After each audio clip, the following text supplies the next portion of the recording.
Bismillahirrahmanirrahim. Assalamualaikum warahmatullahi wabarakatuh. Innal hamdalillah nahmaduhu wa nasta'inuhu wa nastaghfiruh wa na'udzu billahi min shururi anfusina wa min sayyiati a'malina. May yahdihillahu fala mudilla lahu wa may yudlil fala hadiyalah. Wa asyhadu an la ilaha illallah wahdahu la syarikalah wa asyhadu anna Muhammadan abduhu wa rasuluh. Allahumma sholli ala nabiyyina Muhammad wa ala alihi wa man tabi'ahum bi ihsan ila yaumiddin. Allahumma inna nas'aluka al-jannah wa na'udzu bika minan nar. Puji syukur kita panjatkan pada Allah. Salawat dan salam mungkin-mungkin tercurah pada junjungan kita Nabi besar Nabi Agung Muhammad sallallahu alaihi wasallam. Baik Bapak Ibu-ibu sekalian, pada kesempatan malam hari ini kita bersyukur pada Allah atas nikmatnya kita bisa duduk kembali lagi mengkaji ilmu penting dalam agama kita ini, mengambil dari bahasan Imam Yahya bin Syaraf An-Nawawi dari kitab Riyadhus Shalihin. Kita telah sampai dalam bab perintah untuk menjaga sunnah-sunnah dan adab terhadap sunnah Nabi kita Muhammad sallallahu alaihi wasallam. Yang dimaksudkan dengan sunnah ini bukan berarti dalam istilah lawan saking wajib atau teman dari wajib. Namun yang dimaksudkan dengan sunnah di sini adalah ajaran Nabi kita Muhammad sallallahu alaihi wasallam. Ajaran Nabi itu ada yang wajib, ada yang sunnah. Maka ini masih istilahnya umum. Saya ulang dulu hadis 164, hadis ke-9, karena kemarin banyak yang tidak hadir karena hujan. Yang dari Delingo nggak bisa turun karena hujan juga. Betul nggak Pak? Iya. Kita ulang dulu hadis ini tentang menjilat tangan, menjilat piring saat kita itu makan. Dibaca ulang hadis 164. Sinten? Ayo dibaca. Dari Jabir radhiyallahu anhu, sallallahu alaihi wasallam memerintahkan menjilat tangan dan piring. Beliau juga bersabda, sesungguhnya engkau semua tidak tahu di manakah letak keberkahan makanan itu. Hadis riwayat Muslim 2033. Ada lanjutan? Ya. Dalam riwayat Imam Muslim disebutkan lagi, Rasulullah sallallahu alaihi wasallam bersabda, jika makanan salah seorang di antara kamu jatuh, hendaklah ia mengambilnya dan membersihkannya kotoran yang melekat, kemudian makanlah. Jangan biarkan makanan itu untuk setan. Dan janganlah kamu membersihkan tangan dengan sapu tangan sebelum membersihkan jari-jari tangan dengan mulut, karena sesungguhnya ia tidak tahu di mana letak keberkahan makanan itu. Dalam riwayat Muslim pula Rasulullah SAW bersabda, sesungguhnya setan itu selalu hadir menyertai salah seorang di antara kalian dalam segala hal, juga ketika makan. Oleh sebab itu, jika makan salah seorang di antara kalian itu terjatuh, maka hendaklah ia membersihkan kotoran yang melekat, kemudian makanlah. Dan janganlah ia meninggalkan makanan itu untuk setan. Penjelasan hadis ini mengandung beberapa faedah, di antaranya bahwasanya setiap manusia tidak seyogianya memakan makanan yang terdapat kotoran, karena bagimu, jiwamu merupakan amanah. Jangan kamu makan yang layu atau yang berduri atau yang sejenisnya. Baik, sampun. Kita lihat ini tentang masalah menjilat jari bahkan piring ketika kita itu makan. Kita lihat lagi hadis tadi disebutkan bahwa Jabir katakan, karena hadis sebelumnya itu saking Jabir radhiyallahu anhu, bahwa Rasulullah SAW amara bilakil asabi. Rasulullah SAW memerintahkan untuk menjilat jari dan piring. Apa saja? Jari, ini jari, dan juga piring. Masuk piring nanti di sini sendok. Sendok juga masuk di dalamnya. Apalagi? Garpu. Apalagi? Apalagi Bapak? Sumpit. Nah, sumpit. Sumpit itu rasah, biasa dibuang. Pokoknya yang dipakai untuk makan. Lalu dikatakan lagi, idza waqa'at luqmatu ahadikum. Jika satu suapan kalian itu jatuh, falyakhudha, suruh ambil. Ambil apa? Yang jatuh tadi. Falyumti makana biha min adza. Hapus yang kotor tadi. Jadi ini misalnya ada roti jatuh, maka bagian yang kotornya dibersihkan. Berarti tinggal yang bersih. Wal yakulha, makanlah suapan yang bersih tersebut. Wala ya'daha li syaitan, jangan biarkan untuk syaitan. Wala yamsah yadahu bil mindil, dan janganlah usap tangan itu dengan menggunakan sapu tangan. Hatta yal'aqa asabi'ahu, sampai jilat dulu. Ini jadi jangan dilap langsung dengan sapu tangan, dengan kain. Namun jilatlah terlebih dahulu jari jemari tadi.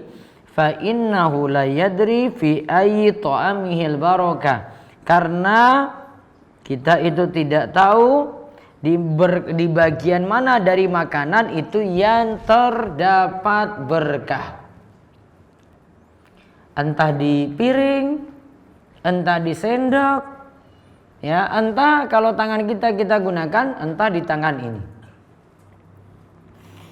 Wa fi riwayatin lahu, dalam riwayat lainnya lagi, syaitan yahduru ahadakum, hadir pada kalian, inda kulli syai'in, pada segala sesuatu, min sya'ni, dalam urusan manusia tadi, hatta yahdurahu inda tuhami, sampai ketika manusia itu makan juga syaitan hadir.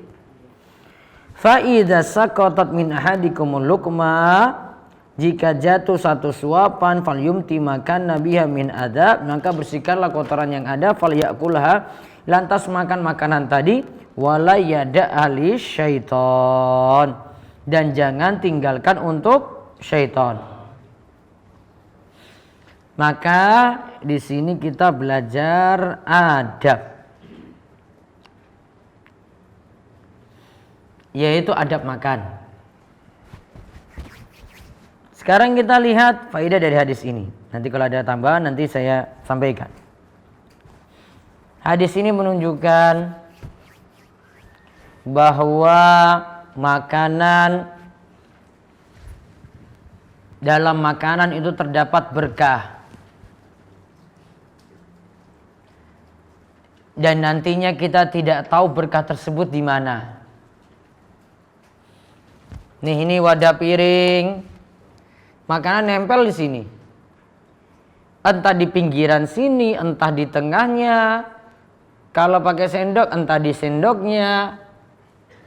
Yang jelas dari makanan tadi ada berkah, walaupun dari sisa makanan yang ada.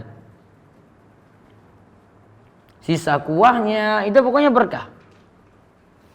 Apa yang dimaksud berkah? Berkah itu artinya kebaikan yang banyak.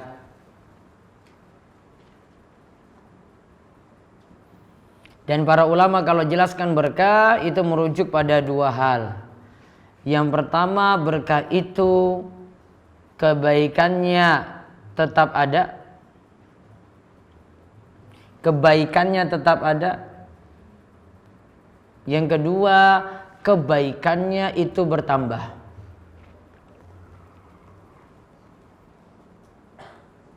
Yang pertama itu kebaikannya tetap ada, yang kedua kebaikan itu bertambah.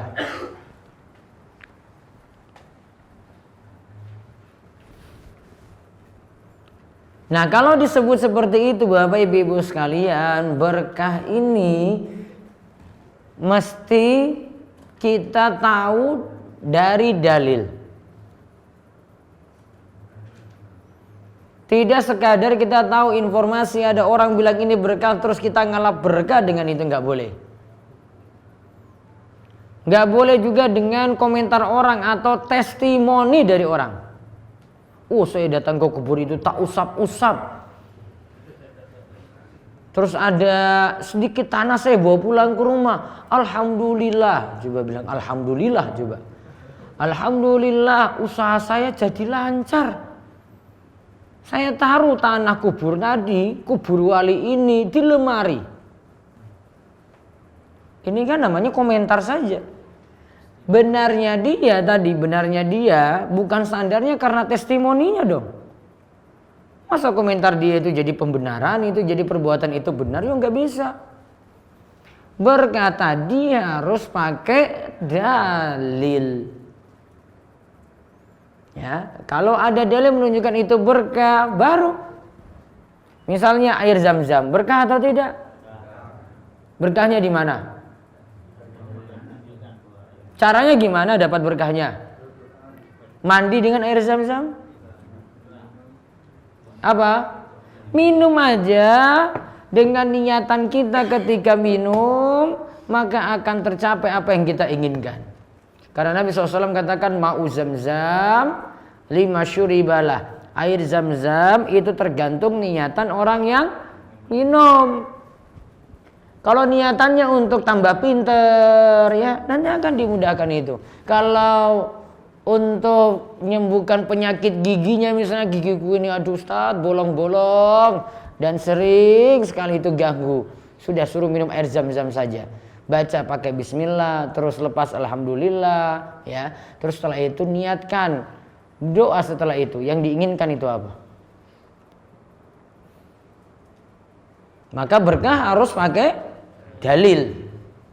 Gak bisa kita nyebut sesuatu itu berkah cuma ya perasaan kita saja, gak bisa. Harus dengan dalil. Terus faedah berikutnya lagi ya, di sini menunjukkan dianjurkannya menjilat jari jemari setelah makan.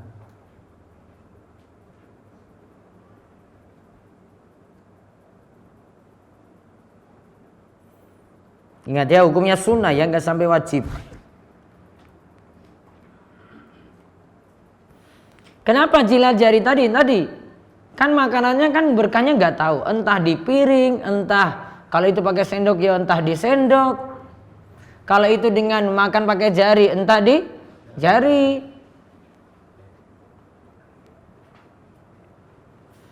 Terus faedah berikutnya lagi. Apa manfaat kita menjilat jari setelah makan?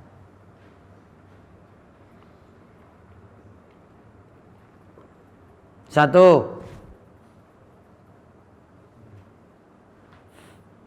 manfaatnya adalah biar kita tidak meremehkan nikmat Allah. Biar kita tidak meremehkan nikmat Allah. Sisa pun dihabisin itu. Nih minum. Terus di pinggiran ini netes misalnya, wah kasihan ini netes gitu. Dia jilat itu bagian gelas luar misalnya. Apa tujuannya? Daripada mubazir. Nikmat gak itu? Nikmat. Gak buang-buang gitu saja. Penilaian orang jijik nanti kita bahas. Kan itu standarmu, bukan standar Nabi. Standar Nabi beda. Jangan pakai standar manusia. Wong Imogiri dengan wong Panggang saja paling beda itu standarnya. Wong Arab dengan wong Jogja beda lagi. Iya kan? Standar jijik atau tidak beda-beda. Wong makanan saja kita beda-beda. Ungkrung di Imogiri ada? Ungkrung? Di sini ada juga? Oh, dapat dari Panggang sana? Ada. Seneng nggak itu? Oh, belum makan. Nah, ada yang ini aja standarnya beda-beda. Orang di Lingo senang kan? Nah, coba senang itu. Belum tentu yang orang-orang sekitar sini senang itu, belum. Itu aja standarnya kayak gitu, beda. Jijik itu beda-beda. Oh, saya kok nggak stroke ya, nggak seneng ya? Itu kamu. Wong di Lingo dilahap itu pokoknya. Bahkan jadikan hari khusus itu kalau sudah muncul ungkrong itu sudah nongkrong aja itu, nyungkil lemah, coba lihat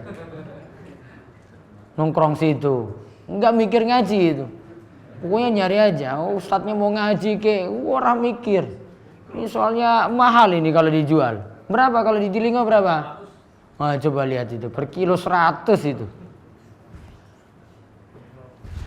standarnya beda. Itu standar makan, belum standar tempat. Ya, belum lagi kalau sudah beda negara lagi beda. Kan nggak bisa jadi standar. Jadi tujuannya manfaat yang pertama tadi apa? Agar tidak meremehkan nikmat. Yang kedua,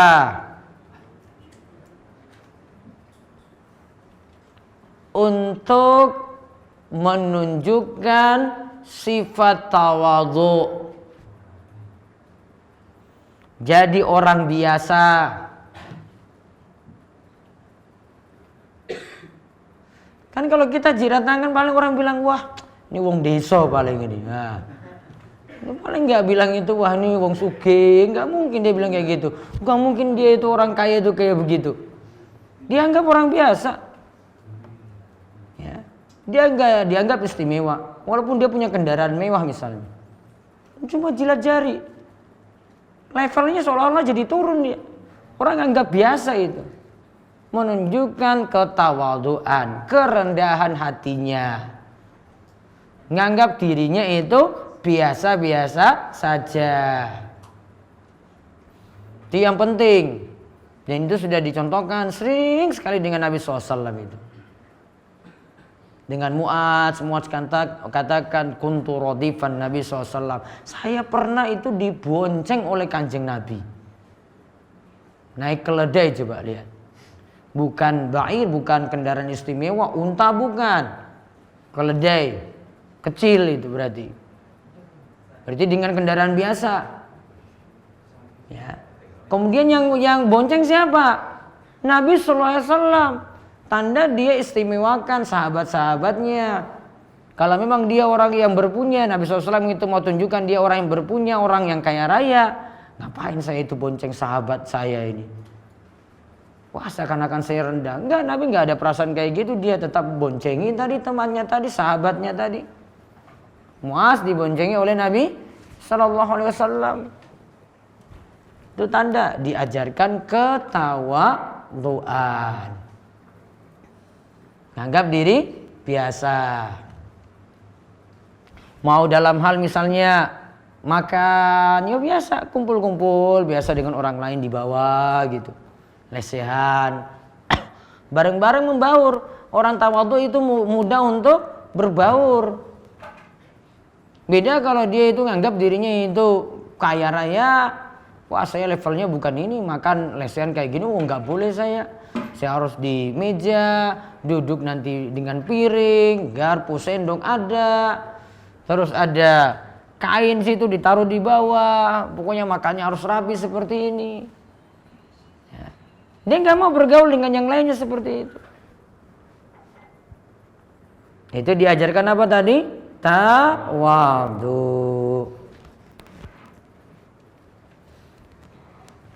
Tadi yang pertama tidak buang-buang nikmat, alias tidak mubazir. Ya, tidak buang-buang nikmat. Sebenarnya bukan istilahnya mubazir, israf, berlebih-lebihan. Buang-buang begitu saja.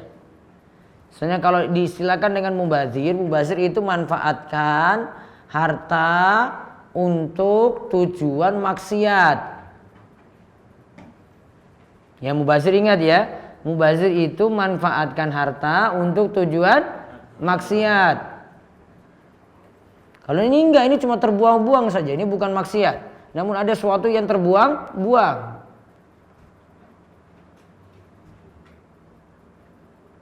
Di samping itu ada manfaat yang ketiga untuk menjalankan sunnah Nabi kita Muhammad sallallahu alaihi wasallam.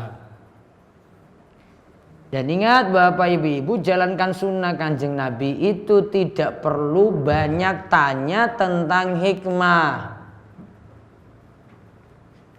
Sahabat saja pernah sholat di belakang Nabi SAW. Mereka lihat Nabi SAW di tengah-tengah sholat, lepas sendalnya. Dan ketika itu pakai sendal di masa Nabi SAW. Terompahnya sendalnya dilepas. Para sahabat yang di belakang ikut-ikutan lepas lagi di tengah-tengah sholat.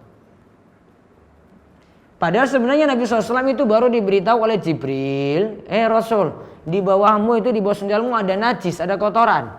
Maka Nabi lepas. Sahabat nggak nanya dulu, iya kan? Tengah sholat langsung apa? Copot itu, lepas sendal tadi. Dia lepas gitu saja, mereka lepas gitu saja. Maka setelah selesai sholat Nabi SAW tanya, kenapa kalian ikut-ikutan lepas sendal seperti itu? Mereka jawab, ya Rasulullah, kami cuma lihat kamu itu lepas sendal, kemudian kami ikut-ikutan juga lepas, enggak banyak nanya. Kalau kita gimana kalau sekarang? Wah, enggak percaya saya itu hadis Nabi itu. Ya. Wah, saya seleksi dulu lah. Ini kayaknya enggak masuk akal, enggak masuk di logika saya. Masa disuruh jilat jari habis makan? Jijik sekali, enggak mau Paling bantah seperti itu. Sahabat nggak pakai kayak gini, pokoknya lakukan aja. Walaupun tadi tidak tahu hikmahnya gimana, tahu Nabi lakukan. Maka mereka ikut melakukan. Sama seperti Umar itu lihat Nabi SAW cium Hajar Aswad. Ngertos Hajar Aswad? Warna apa? Hitam. Ya. Hajar Aswad itu Umar lihat Nabi SAW cium. Maka ketika itu Umar juga ingin lakukan seperti itu. Umar katakan pada Hajar Aswad, seakan-akan ngobrol dengan Hajar Aswad, kamu itu cuma batu, innaka hajarun, kamu itu cumalah batu. Cuma saya lihat Nabi SAW itu cium kamu, maka saya juga ikut menciummu. Berarti kira-kira ini cium ini untuk ngalap berkah apa bukan? Bukan. Cuma cium Hajar Aswad itiba pada Kanjeng Nabi. Beda kalau ngalap berkah dia usap-usap itu pokoknya. Aduh ya Allah, ini Hajar Aswad ini, gitu, itu pasti gitu. Itu ngalap berkah namanya. Ini bukan ngalap berkah, namun apa? Untuk itiba.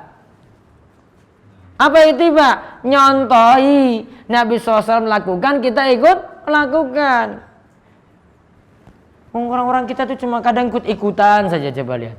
Lihat itu kain kiswah itu diusap-usap, datang lagi nangis-nangis itu usap gitu. Itu padahal kain biasa saja itu. Sampai ada yang potong kan? Iya toh? Arak dinggo jimat itu malahan. Kalau enggak ketangkap pemerintah Saudi wis kena hukuman mati itu. Iya kan jimat. Jimat ilmu sihir kan? Ilmu sihir di Saudi hukuman mati. Gak main ampun. Maka coba kalau dijawab itu, ini Muslim bawa pulang ke Indonesia mau jadikan jimat. Oh nggak pulang-pulang kamu, kayak tewas di Saudi. Iya, karena jadi jimat. Jimat Saudi paling anti sekali. Itu paling berbahaya itu. Sihir, tewas kalau sihir. Langsung dipenggal lehernya kalau tukang sihir itu. Kalau Indonesia tukang sihir gimana coba? Masuk TV. Diwawancarai. Gimana Pak, kok jembatan ini bisa roboh? Wah itu kurang tumbal aja. Coba ngomong. Bilang kurang tumbal. Diwawancarai coba itu. Kalau di Saudi diwawancarai, besok sudah mati itu. Hukuman penggal itu. Tukang sihir nggak ada yang selamat di sana. Kita legal. Iya kan? Mau pakai nama kiai ke atau apa ke? Iya. Pakai kiki apa begitulah, tahu sendiri lah. Macam-macam pokoknya. Negeri luar biasa ini. Dukun bebas. Iya kan? Dukun bebas. Nah, terus apa lagi? Tadi manfaat menjilat jari. Jadi 3 tadi. Yang pertama apa tadi? Agar tidak membuang-buang nikmat. Yang kedua, untuk mendapatkan sifat tawadhu. Apa tawadhu? Kerendahan hati. Yang ketiga, untuk mengikuti sunnah Nabi Sallallahu Alaihi Wasallam. Nabi jilat jari, ikut juga. Itu sudah jadi dalil luar biasa. Walaupun yang pertama, kedua tidak kita ketahui, cuma ikutan Nabi saja. Nabi kayak gitu, saya juga pengen kayak gitulah, jilat jari. Selesai, dapat dia pahala di situ karena mengikuti tuntunan Nabi Sallallahu Alaihi Wasallam. Kemudian faedah yang berikutnya, baiknya tidak mencuci tangan langsung setelah makan.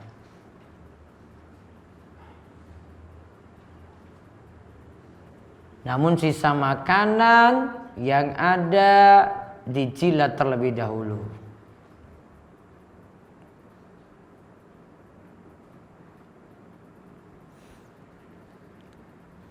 Apa alasannya tadi ya? Karena kita tidak tahu keberkahannya itu di mana.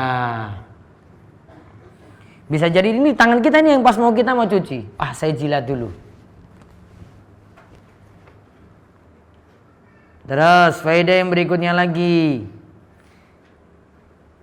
Makanan yang jatuh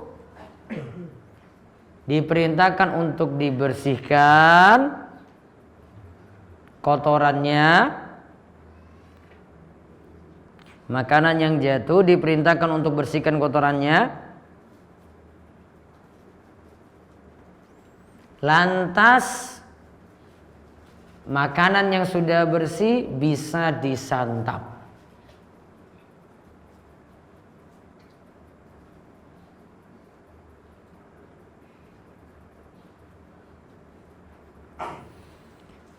Terus faedah yang berikutnya lagi. Tadi kalau dibiarkan siapa yang makan nanti? Setan. Berarti setan itu ada dan punya alam tersendiri yang sifatnya ghaib. Dan punya alam tersendiri yang sifatnya apa? Ghaib.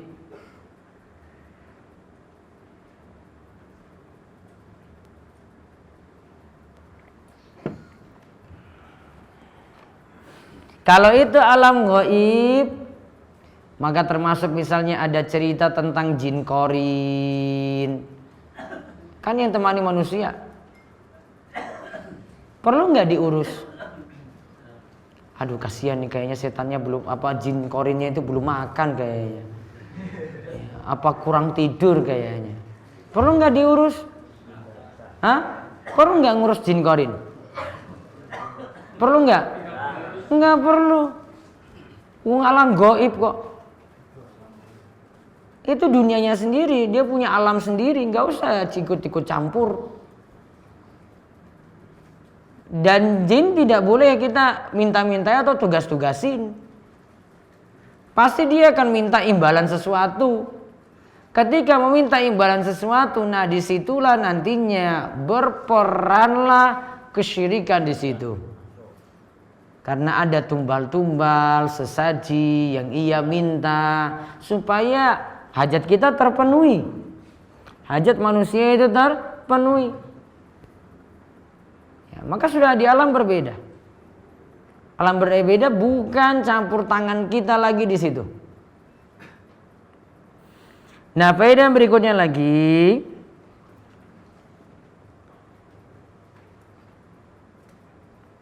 Setan itu dekat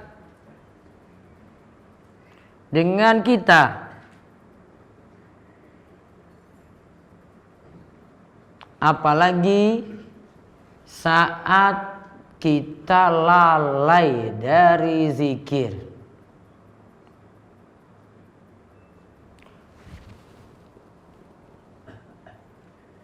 Maka setan nanti berikan was-was.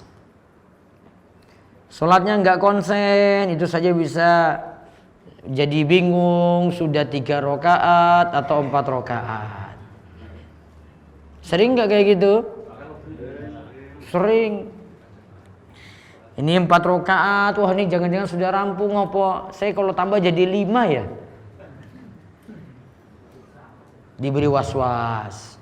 Sebelumnya nggak konsen dia, terganggu pikirannya. Maka setan mulai masuk, ragu-ragukan dia, ya meragu-ragukan dia mengenai jumlah rakaat. Apa solusinya kalau untuk ini? Dibiarkan saja. Kalau 3 atau 4, apa solusinya? Bingung 3 atau 4 rakaatnya? Sujud sahwi sudah cukup. Dia nggak putuskan ini mau 3 atau 4. Putuskan dulu. Kalau sholat berjamaah beda lagi, ini lagi sholat sendiri nih. Sholat berjamaah nanti urusan imam itu, imam yang bingung berarti nanti. Kalau imam yang bingung, ya itu baru jamaah tegur kalau imam salah. Kalau ini sholat sendiri gimana? 3 atau 4? Solusinya apa? Milih yang paling yakin dulu. Kalau nggak ada yang paling yakin, milih yang jumlah rakaatnya paling sedikit. 3 atau 4 berarti milih 3. Berarti dia tinggal tambah 1 rakaat. Namun kalau ada yang yakin yang bisa dia pilih yang yakin. Kalau tidak bisa baru dia milih jumlah rakaat yang paling sedikit. Kemudian faedah yang berikutnya lagi.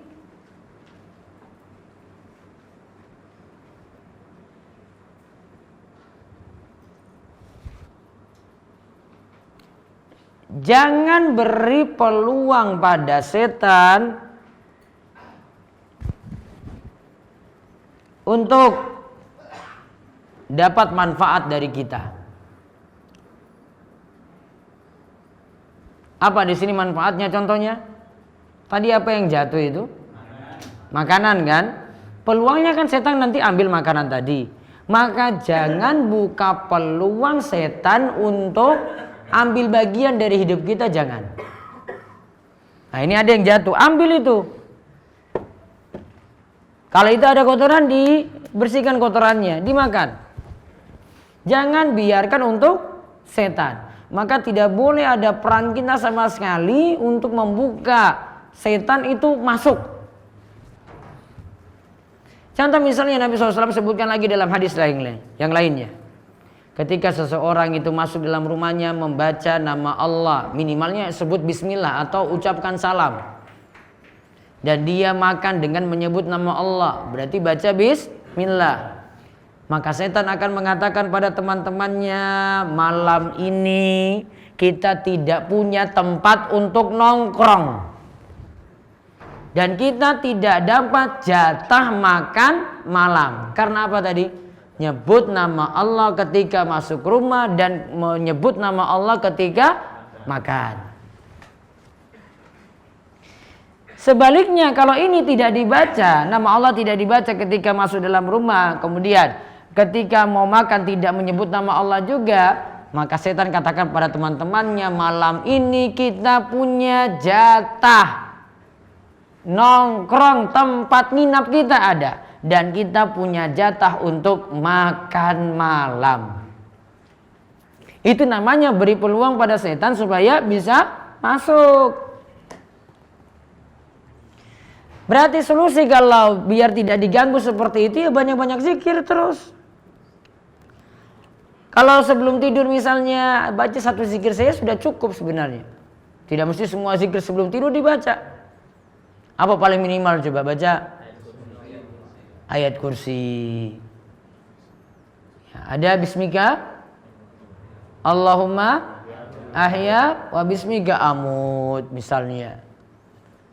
Sudah itu sudah punya, setan tidak punya peluang untuk ganggu lagi. Apalagi baca ayat kursi akan terlindungi sampai datang subuh.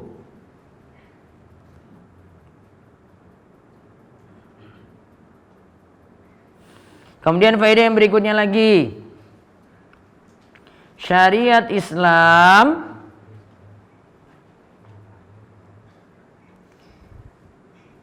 akan selalu mengantarkan pada maslahat dan menghapuskan mudarat dari kita.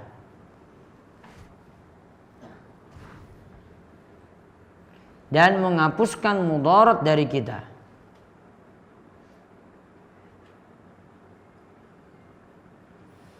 Tadi menjilat jari, manfaatnya tadi sudah disebut, ada manfaatnya. Ngambil makanan yang terjatuh kemudian dibersihkan, kemudian disantap lagi, ada manfaatnya juga.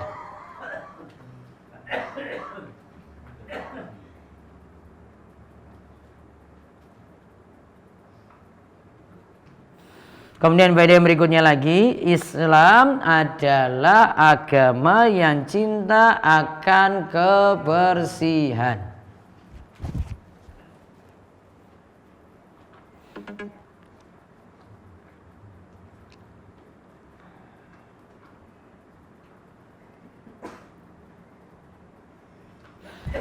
Nah, dari ini lagi ada kesimpulan lagi yang lainnya. Saya ambil dari Bulughul Maram. Boleh makan dengan jari jemari.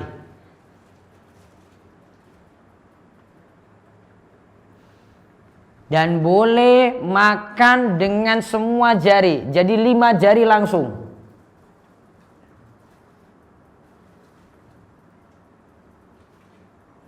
Namun jika memungkinkan bisa juga dengan 3 jari, yaitu jari tengah, mana tengah? Ini tengah, jari telunjuk, kemudian ibu jari, 3 ini. Ambil ini. Bisa juga dengan lahap langsung 5 jari. Sebenarnya tergantung dari jenis makanan. Nasi berapa jari? 5 saja sudah cukup. Apa? 10 cukup. Dan itu tidak melanggar itu. 3 misalnya untuk kurma gitu, ngambil. Iya kan? Ngambil 3 jari tadi. Boleh.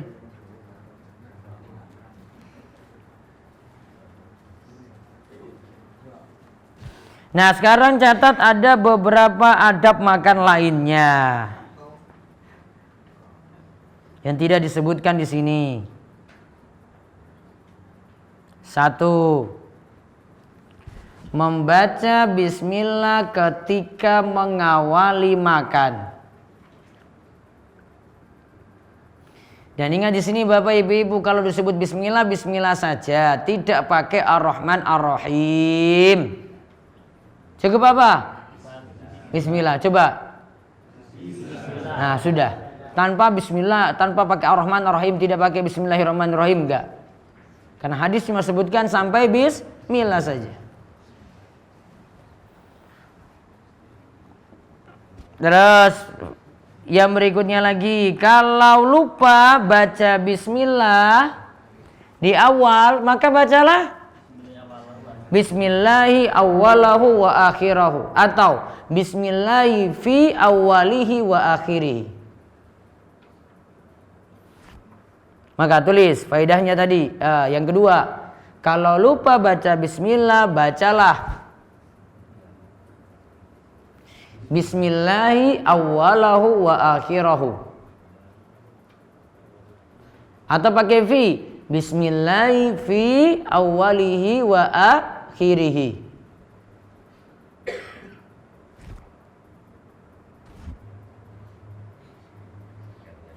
Kemudian yang kedua, makan dengan tangan kanan. Maaf, itu sudah ketiga ya. Yang ketiga, makan dengan tangan kanan. Entah mau makan bakso kek, mie ayam kek, pokoknya dengan tangan kanan yang masukkan dalam mulut. Mau cabai kek, biasanya gorengannya tangan kanan, cabainya tangan kiri. Diubah. Karena setan itu makan dengan tangan kiri, kita yang makan dengan tangan kanan. Jangan niru-niru perbuatan setan. Kadang ngel-ngelan nih Wiki. Udah paham tapi praktek juga kayak gitu. Lomboknya sebelah kiri itu, tangan kiri. Ya, ini gorengan nih tangan kanan. Terus yang keempat, makan makanan yang di dekat kita. Nih, terutama kalau lagi makan bareng-bareng dengan teman, nyambel bareng. Ini nampannya besar.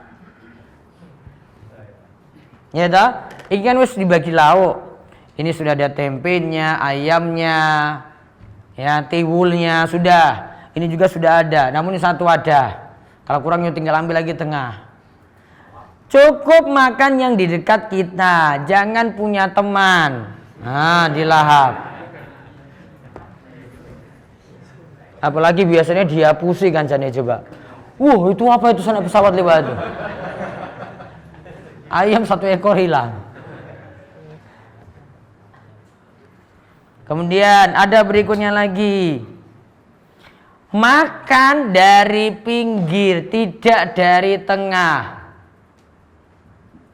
Ini selain makanan berkuah, Ji. Makannya dari pinggir. Ini nasi. Ya, paling gampang tuh tadi kalau makan berjamaah tadi, pinggir dulu habisin. Pelan-pelan baru beralih ke tengah.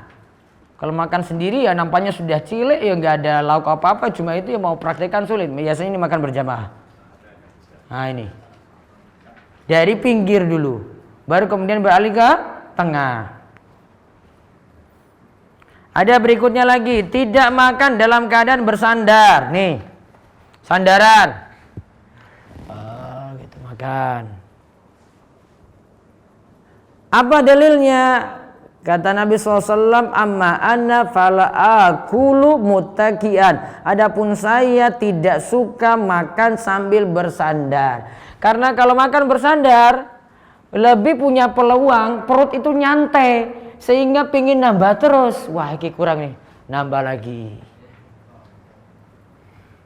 Beda kalau dia susah makannya maju gini. Ya, sudah sedikit, sudah cukup, sudah. Kalau sandar, wah, kurang lagi, nambah lagi. Itu bedanya. Terus ada berikutnya lagi, tidak boleh menjelek-jelekan makanan. Tidak boleh menjelek-jelekan makanan. Walaupun tidak disukai. Ya, kalau nggak suka sudah saya nggak makan. Daripada bilang, ini makanan apa nih kok nggak enak sekali, nggak boleh. Itu remehkan nikmat namanya. Sama kalau istri buat juga di rumah, ya, nggak usah komentar aja. Sudah nih saya nggak mau, gitu aja, nggak mau selesai kan, nggak ada komentar kan. Ya sudah, puji aja dulu. Waduh, puji aja dulu. Masya Allah ini makananmu enak luar biasa. Seandainya tidak ada yang masak gitu maksudnya. Nah, orang jujur kan tergantung kalimatnya, dibuat-buat aja. Pokoknya makanannya jangan dijelek-jelekan. Makanannya. Kalau ada kurang apa beri saran nggak apa-apa. Namun kalau makanannya jelek kan nggak boleh. Terus yang ada berikutnya lagi. Tadi suapan sudah. Tadi kalau ada suapan yang jatuh gimana? Diambil kan? Sudah. Terus keberapa sekarang? 8. Memuji Allah setelah selesai makan. Minimalnya baca Alhamdulillah. Ada yang lengkap, alhamdulillahilladzi at'amani hadza wa razaqani min ghairi haulin minni wala quwwatin. Kalau kita baca apa biasanya? Alhamdulillahilladzi at'amana hadza. Alhamdulillahilladzi at'amana wa saqana wa ja'alana minal muslimin. Wallahu alam, hadisnya enggak sahih. Ganti alhamdulillah saja rampung.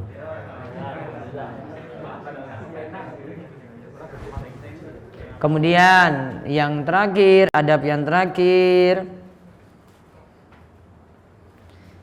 setelah tangan dijilat dibolehkan mencuci tangan. Dibolehkan untuk mencuci tangan.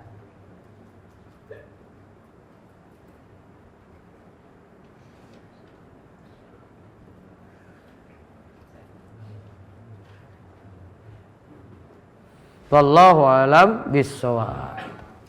Baik, ada pertanyaan silakan.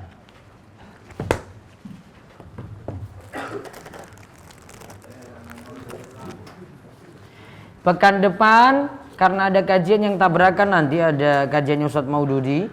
Paginya itu kan di Masjid Agung Bantul ya tak? Hari Senin. Senin malamnya bar maghrib sampai setengah 9 malam itu ada kajian Ustadz Maududi di Masjid Kampus UGM. Jadi kajian sini diliburkan. Karena ada kajian tadi. Kemudian diundang tanggal 5 Februari. Ya, hari Selasa pas tanggal merah. Libur Imlek gitu ya. Nah, jam 9 sampai jam 11 pagi ada pengawasan tablik akbar di Pesantren Darus Solihin Panggang Gunung Kidul. Silakan ngajak jamaah yang lainnya. Kajiannya jam 9, namun jam 7 sudah rame. Monggo Pak Gus tanya.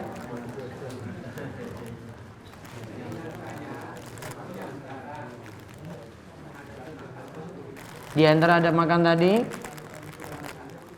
kurang satu apa? Tidak boleh meniup. Nah, ini bahas makanan. Kalau itu mencakup minuman nanti ya, termasuk juga makanan. Ya, bisa ditambahkan nanti. Tidak boleh meniup makanan atau minuman yang panas. Berdiri nanti ada bahasannya sendiri. Enggak sampai haram. Kalau makan kita pakai sendok, Pak. Makan kita pakai sendok. Tangannya kena makanan enggak? Tangannya kena makanan enggak? Enggak. Ya berarti sendoknya. Terus ada lagi. Yang adab yang belum dijalankan, dijalankan. Contoh itu sering itu yang dilanggar itu yang makan dengan tangan kiri itu. Kalau makan dengan tangan kanan, kalau merokok dengan tangan apa? Enggak usah dijawab, ngapain? Ditinggal rokoknya ini. Ada lagi?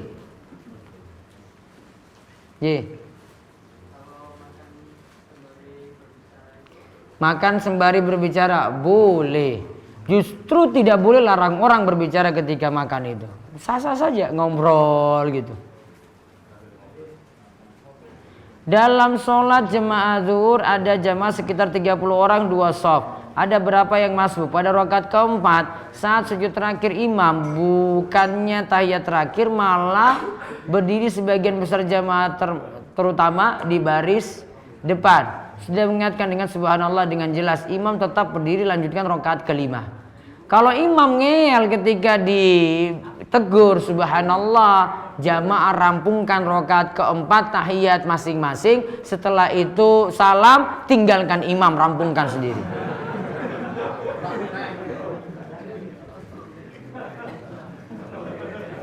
Iya, gimana lagi coba? Kalau yang masbuk dia ikuti, dia sudah 4 rakaat apa belum? Itu tadi ngatasi imam yang ngeyel kayak gitu ya. Sudah subhanallah, ini bocah di belakang ini ngapain teriak-teriak saya? Mungkin dalam batinnya kayak gitu. Dia pede sekali, wah lanjut. Ternyata semua sudah negur dia, ini sudah 5 ini. Ya sudah tetap 4 rakaat, tahiyat akhir, rampung, ya sudah tinggalkan imam aja, dia rampung sendiri. Kalau yang ada yang masbuk, dia dapati misalnya imam sampai rakaat kelima tadi, ya dia ikuti, tapi imamnya jadi 5, tidak sah sholatnya, dia jadi 4. Ya, dia tetap 4.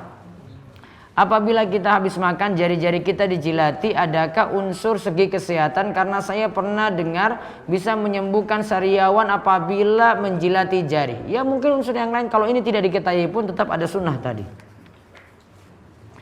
Bagaimana cara meruqyah diri sendiri Ustadz? Baca ayat-ayat atau doa-doa itu untuk dirimu sendiri.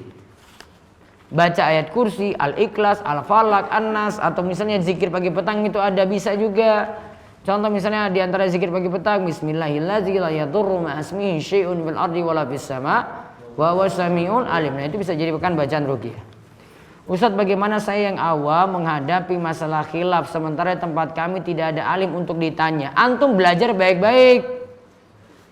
Dalami ilmu agama biar nanti pulang kalau sudah punya ilmu yang mapan, dakwahi masyarakatnya. Gak usah nunggu orang luar untuk dakwahi. Orang itu di masyarakatnya lebih paham keadaan masyarakatnya sendiri daripada orang luar. Orang luar datang di situ bisa jadi salah ngomong. Nggak tahu kondisi masyarakat. Kamu belajar baik-baik, kuasai ilmu agama yang penting-penting, kemudian nanti dakwah di tempatnya masing-masing. Gak usah punya pikiran, wah kapan saya ngajak ustadz luar itu ke sini, gitu. Gak usah. Ustadz belum tentu mau ke situ. Maka solusi paling ampuh adalah kita belajar serius, biar untuk dakwahi tempat kita masing-masing. Saya mau masbuk tertinggal 2 rakaat isya. Apakah saya ikut duduk tahiyat akhir seperti imam padahal saya baru 2 rakaat? Antum gak tahiyat akhir, duduknya gak sama dengan imam, duduknya tetap iftirosh, kakinya tidak keluar. Apakah saya menyempurnakan atau menambah rakaat yang tertinggal dengan membaca surat dalam Al-Quran selain Al-Fatihah? Kalau berada di rakaat ketiga, rakaat keempat bagi dirimu, berarti tidak baca surat pendek, cuma baca Al-Fatihah saja. Baik, cukup. Ada pertanyaan? Pas. Libur 1 kali nji, dan tanggal 5 nanti ngaji di Panggang Gunung Kidul. Ya, untuk hari Seninnya itu karena tabrakan dengan di sana, nanti ada yang ke sana, sini lagi ada, ya, malah bingung. Ya, mendingan ke sana saja langsung karena saya juga ngundang beliau untuk hadir. Baik, itu saja kita cukupkan, kita tutup majelis kita ini, mudah-mudahan bawa berkah bagi semua. Kita tutup dengan doa kafaratul majelis. Monggo. Subhanakallahumma bihamdika, asyhadu alla ilaha illa anta, astaghfiruka wa atubu ilaik. Assalamualaikum warahmatullahi wabarakatuh.